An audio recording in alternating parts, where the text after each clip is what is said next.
The Inazuma 11 Victory Road beta has been out for almost 2 weeks now, and with a major update scheduled to come later this month or early May, I thought that now would be a good time to give you guys my genuine honest thoughts on the beta. In this video, I'm going to talk about what the beta does well, what the beta gets wrong, and what I think they desperately need to fix in future updates. And we'll also talk about if whether or not the updates they're going to make are what I think they should be doing, or if they should be putting their efforts elsewhere. But is the beta actually any good?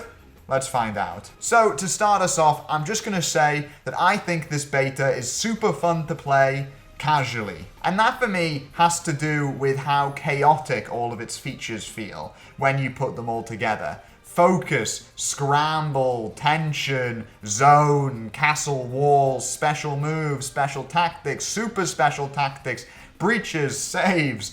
There's so much going on in this video game that it's slightly overwhelming and honestly probably a bit too complicated. So when you play it casually, there's this constant sense of chaos in every single match. The matches against the CPU actually feel unpredictable. In previous Inazuma 11 games where it was significantly more simple and I guess you could argue skill-based, then you would just kind of know that, oh, if you swipe with this player into this position and pass to there, and then you use this special move, then you're probably going to score and you'll probably win the match. And it was quite difficult to lose against the CPU unless you were ridiculously underleveled or you were playing like a level 99 match. And even then, those felt riggable to an extent. The hard part was getting the S rank. In this game, because of things like breaches and focus battles, every single match does feel unpredictable. You have no idea if you're going to win or not, and you could lose to anyone. I mean, we did a match on stream the other day where I conceded 3 breaches to the first team in the game, to the tutorial team. I conceded 3 breaches and then scored like 3 goals, I think 2 of which were also breaches, and ended 3-3, and it was crazy. But like, that's an example of how unpredictable this game feels. And so when you're playing it casually, that's a strength, because that's really fun when you're playing single player and the matches are just kind of absolutely wild. The problem then is when you're playing it online. And that's one thing I'm going to really focus on in this video, because obviously that's what we've been kind of introduced to, is this sense of playing Inazuma 11 Victory Road online, and that's what they've been talking about a lot, is wanting it to be a proper competitive esport, basically. And well, when it comes to actually playing the game online, I find that what makes these matches so good casually kind of ruins them competitively, because the matches often feel really decided by RNG and factors like that. Focus duels, for instance, let's start with those. I don't get focus duels. I don't get them at all. People have tried explaining to me. I'm convinced they can't be explained, if I'm being honest. Defending feels random. Attacking, again, feels random, but more stacked in your favor.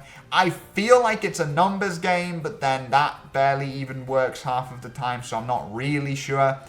And this is kind of goes to my central problem with Inazuma 11 Victory Road. But it's a problem I think they can fix, so I'm happy. I guess it's a good kind of problem to have. And that problem is how the game presents information. It's weird. I think this is something I didn't realize FIFA does as well as it actually does. Because with FIFA, when you foul, for instance, when you foul a player, you know you've fouled. There's no uproar about that. You've tackled into the player. You see your player doing that. When you miss a pass, you understand how that happened. When you know what I mean? Like stuff like that. The information is there. The visuals line up with what's going on in the game, if that makes sense. With Victory Road, it doesn't always. Obviously, fouls are random. They're influenced by passive chances. Scoring with breaches just happens. Focus duels feel very RNG, and you're not entirely sure how you've won or what you're meant to do, because the information that you're being presented with on the screen isn't consistent. What you need to do to win a focus duel, there's no consistency to it, really. And so when I'm being given that information, and then I'm trying to use that information in another match and improve at the game, I just don't feel like I'm ever getting anywhere. And so when I'm sat there playing the game online with viewers or playing ranked, I just feel like, oh, I need to be level 30. I need to be at the same level as them or I don't stand a chance. Which, as someone who is obviously playing the game a lot in lobby mode where you don't get experience because I'm playing with viewers, I don't get those levels from that, and so I constantly always feel behind. And yes, I get that I could fix that by going and playing ranked and grinding that way. But then, bloody hell, we'll talk about ranked and the online matchmaking and the disconnects. I'm not going to give them any criticism on disconnects because they are going to fix that with the whole surrender option and the whole that you win now if your opponent disconnects. They're fixing that, we assume. They're fixing that. That's fine. My problem, though, is with the connection itself and with the matchmaking. The servers just aren't that good. When I'm playing lobby matches, they seem to be fine, but when I hop on ranked, especially if I come up against a Japanese player, they're absolutely awful, and I just find that the connection is laggy, the glitches are happening non-stop, and oftentimes the match just ends and it just times out, which is great. It's a great use of time, but again, they're fixing that, so I'm not going to give them criticism on that point. The matchmaking itself, though, that's not good.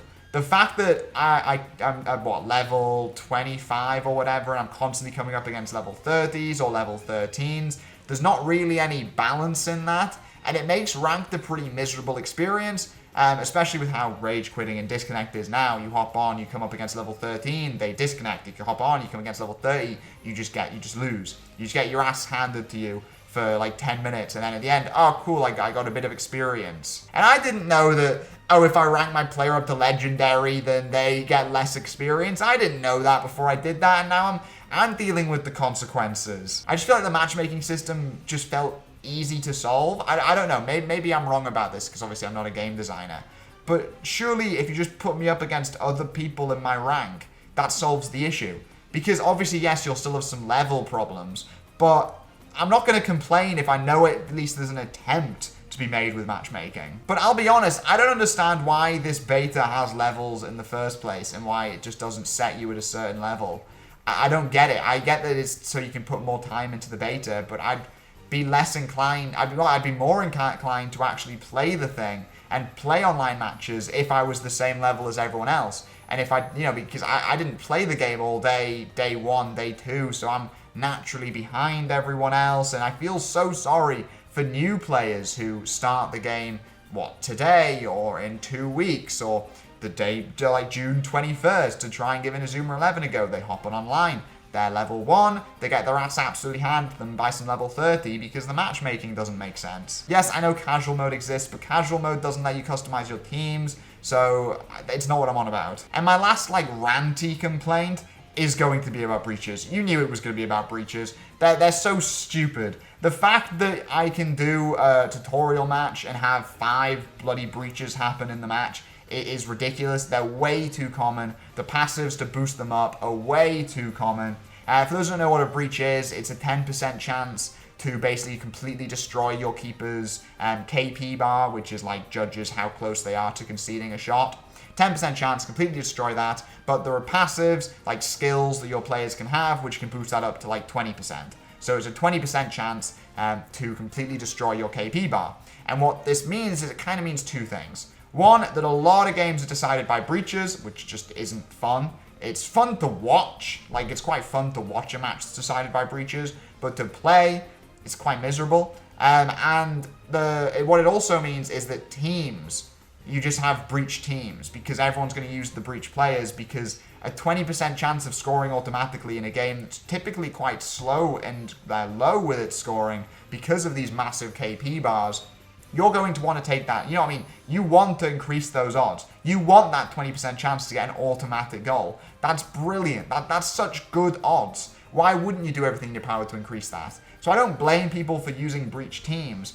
It's the system that's created the problem, I guess. Because the fact that breach is so easily exploitable and so good means that you're going to want to have your team stacked with breach people. Now, they are slightly fixing breaches, and that they're making it a bit harder to do breaches because you need more tension to be able to actually do a breach in the first place. But it doesn't feel like they're going to fix the actual issue of breaches at all. I think they will. I don't see how they don't fix breaches eventually. But right now, it's a problem. It's a problem with the beta, and so it's one I feel like I need to talk about. And I do think the Victory Road will struggle to be taken seriously as an esport until they fix this breaches thing. Because right now, it's just way too luck-based, and it's just quite boring. But with all of those complaints out of the way, I'm going to do a complete 180 and say I really like the game. I really enjoy the game. I don't know if it's just the Inazuma 11 bias coming out, but I do find this game to be really fun, and it is partly because of just how chaotic and overwhelming it is. The zones are really fun. This slow-mo way of deciding who you're going to shoot with or pass with is really fun when you're not getting occasional glitches that cause your player to spin around staring into the void. After figuring out how to use castle walls, I like them. It's essentially just moving your defender about like you would in the old games, getting shot blocks off. I like that. I like that shot blocks are this big thing like they are in the anime. I really enjoy that. I like the idea of tension. It causes you to kind of use more special moves once you get to grips with it, though initially it did feel like you were discouraged from using dribbling and blocking moves. It's essentially just a case of you've got to be good at the focus duels, which again, I love the tension idea and concept, but because of how it links to the focus duels, I need the focus duels to be a bit simpler and easier for me to understand to really get the most out of tension. So I love tension, but I need focus duels to be worked on. But I mean, I really like the game. It looks superb, and I'll be honest, I think that when I'm playing this like in Chronicle mode and story mode, I will love it. I don't think any of the issues I've just addressed, I don't think any of them will come into practice, aside from maybe focus duels, will come into practice really when I'm playing single player. But at the end of the day, this beta is an online experience, and so I'm going to talk about the online aspect of it, and that's the part for me that I think Victory Road is struggling with so far. It makes sense because Inazuma 11 has never done anything like this before, but hey, that's what a beta is here for, to figure out what they've done wrong and hopefully change that for the full release. So anyway, those are my thoughts on the beta. I'm so curious to hear what you guys think. Let me know down in the comments below. Have a lovely day. Like, comment, and subscribe. Goodbye.